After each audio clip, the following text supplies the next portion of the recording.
orang-orang yang tadi malam tidur bersama kita, bersenda gurau, tersenyum dan tertawa, tapi pagi ini mereka tidak lagi bernyawa. Banyak yang ingin minta panjang umur, Allahumma tawwil umrana, panjangkan umur kami. Tapi takdir berkata lain. Idza jaa ajaluhum, kalau ajal sampai, la yastakhiruna sa'atan, tidak dapat ditunda walau sesaat.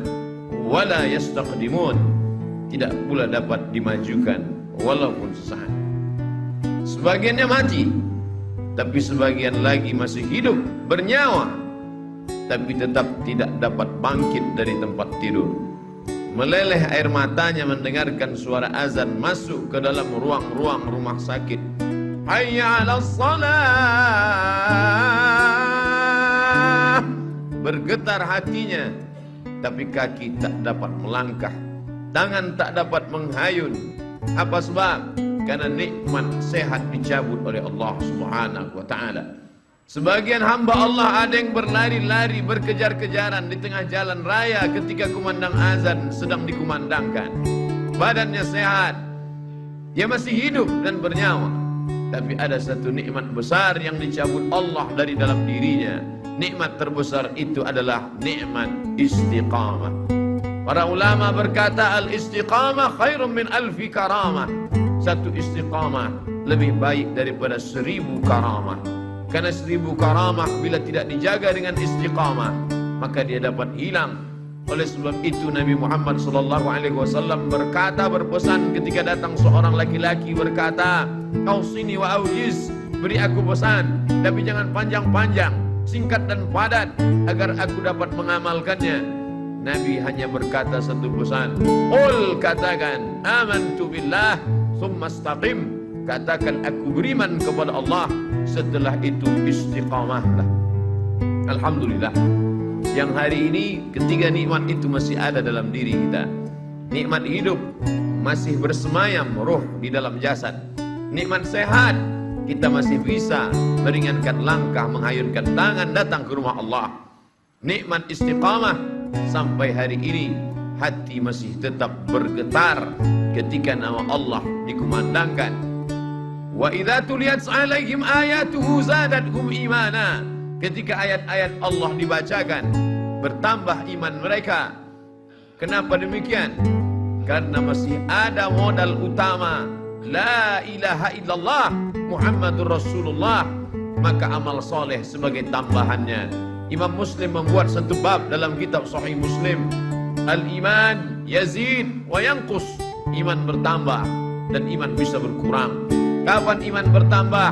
Berada di tempat yang paling baik, berkumpul bersama orang-orang baik, mendengarkan kata terbaik, dalam ibadah yang paling baik, tempat yang paling baik, masjid, bersama orang paling baik, orang beriman, di tempat yang paling baik, waktu terbaik, hari Jumat, dan mendengarkan kata-kata terbaik, kalam Allah dan sabda Rasulullah sallallahu alaihi wasallam.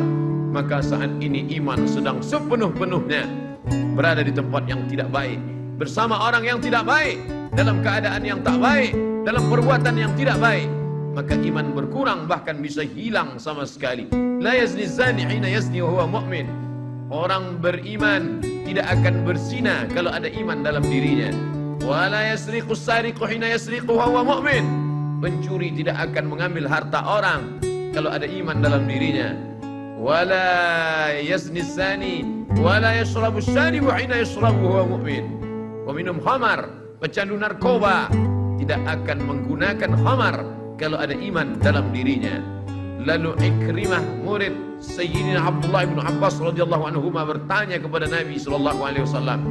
Ketika hadis itu disampaikan oleh Nabi, didengar oleh Abdullah bin Abbas. Ketika Abdullah bin Abbas menyampaikan hadis itu, didengar oleh Ikrimah. Ikrimah bertanya, "Ayunza'ul iman?" Ayunza'ul iman? Apakah iman bisa tercabut? Apakah iman bisa lepas dari badan? Lalu kemudian syabbaka baina asabi'ihi, Abdullah bin Abbas menjalinkan jari jemarinya. Thumma naza'ahu, kemudian dia lepaskan. Lalu dia berkata, hakadha yunza'ul iman, beginilah iman terlepas dari badan. Hina taba, ketika orang itu bertobat, ada, maka iman masuk lagi ke dalam badan. Alangkah meruginya orang-orang yang beramal saleh, mulutnya senantiasa qomat kamit berzikir, hartanya dia pakai untuk berinfak, berzakat, berwakaf, bersedekah, berjihad fisabilillah, tapi tidak ada istiqamah, maka mati dalam keadaan malaikat maut mencabut nyawanya.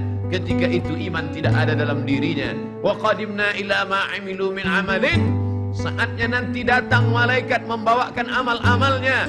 Ini anak yatim yang kau sekolahkan, ini panti jompo yang kau bangun, ini infak, zakat, wakaf, sedekahmu.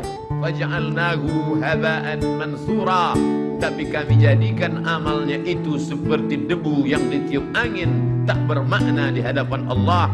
Mengapa? Karena tidak ada iman. Itulah yang membedakan orang beramal soleh dengan tidak beramal soleh. Illalladzina amanu, kecuali orang yang beriman, wa amilus salihati, dan beramal soleh. Berapa banyak mereka membangun tempat-tempat sosial, panti-panti menampung orang miskin susah melarat, tapi tak bernilai hampa di hadapan Allah. Balasannya langsung di dunia, di akhirat mereka hanya tinggal menerima azabnya saja. Oleh sebab itu satu-satunya yang menyelamatkan kita adalah iman kepada Allah Subhanahu wa ta'ala. Inilah yang kita tanamkan ke dalam kepala anak-anak kita. Yang sesungguhnya kita tidak pernah menerima anak itu dalam keadaan kosong dan hampa.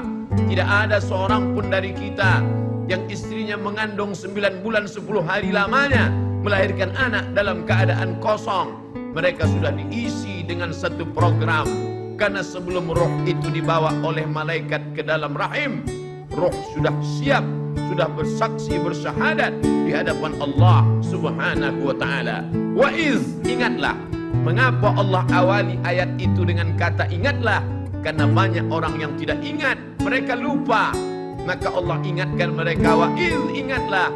Akhadha rabbuka min bani adama min zuhurihim dzurriyyatahum wa asyhadahum ala anfusihim. Ingatlah ketika Allah mengambil persaksian, sumpah janji setia, lalu Allah bertanya kepada mereka semua.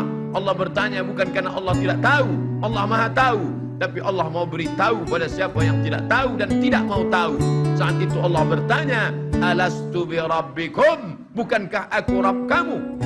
Semua roh waktu itu menjawab, bala syahidna, ya kami bersaksi engkaulah Rabb kami ya Allah. Antaqulu yaumal qiyamah, tapi nanti pada hari akhir kalian menjawab dan berkata, inna kunna an hadza ghafilin, kami tidak ingat, kami lupa, kami lalai. Ketika sampai ke dunia kau sembah batu berhala, sampai ke dunia kau bersembah binatang, sampai ke dunia kau sembah binatang yang melata, tidak dapat memberikan bantuan pertolongan, tidak dapat menolak mudarat, tidak dapat mendatangkan manfaat. Itulah nasib orang-orang yang lupa.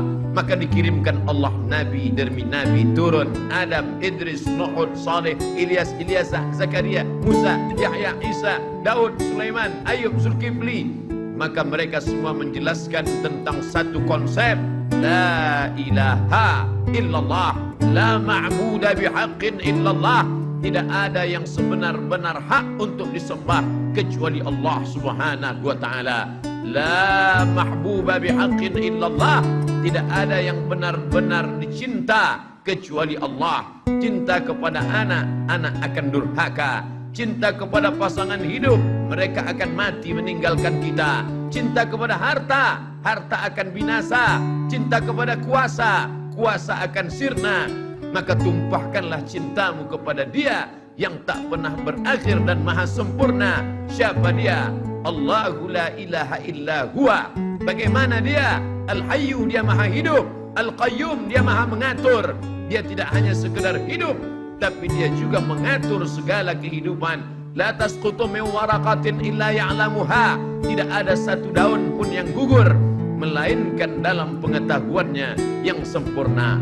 Apakah Dia mengawasi aku? Apakah Dia melihat aku? Apakah Dia senantiasa memandang? La ta'khudhuhu sinatun wala naum. Dia tak pernah mengantuk, Dia tidak pernah tidur. Kalau takut berbuat dosa karena atasan, atasan akan tertidur.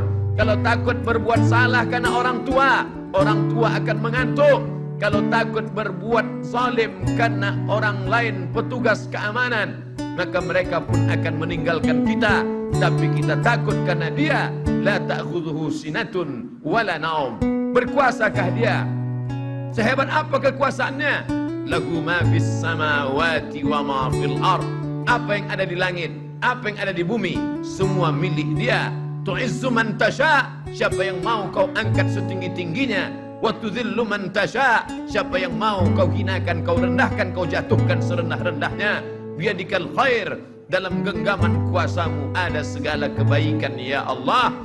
Lalu kemudian siapa yang bisa memberikan pertolongan dan bantuan? Man dzalladzi yashfa'u 'indahu illa bi'idnih. Semua dengan izinnya. Tanpa izinnya tak ada yang berlaku di atas muka bumi Allah Subhanahu wa ta'ala. Lalu kemudian setelah itu berpikirlah manusia yang lemah, hina dan kotor itu, apakah ada kuasa selain daripada dia? Tidak ada yang berkuasa kecuali kuasa hanya dia saja. Huwal awwalu, dia yang pertama. Huwal akhiru, dia yang terakhir. Tapi dia tak berawal dan tidak berakhir. Semua yang berawal dan berakhir akan binasa. Mengapa dikatakan dia yang pertama? Sebelum ada alam semesta, dia sendirian sudah ada. Maka dia katakan huwal awwalu. Mengapa dikatakan huwal akhiru? Dia tidak pernah berakhir. Makna al-akhiru, ketika semua alam semesta binasa, bahkan malaikat mencabut nyawa itu pun juga akan mati, maka tinggallah dia sendirian. Huwal akhiru. Saat itu dia berkata, ainal jabbarun? Mana orang-orang yang sombong? Ainal jabbarun? Mana penguasa-penguasa yang angkuh? Hari ini tidak ada kekuasaan. Itulah yang kita katakan setiap selesai salat, la ilaha illallah wahdahu la syarikalah lahul mulku. Hanya dia saja yang punya kuasa. Walahul hamdu, hanya dia saja yang layak dipuja dan dipuji. Yuhyi, dia menghidupkan. Wa yumit, dia mematikan. Wa huwa ala kulli syai'in qadir, dia kuasa atas segala sesuatu.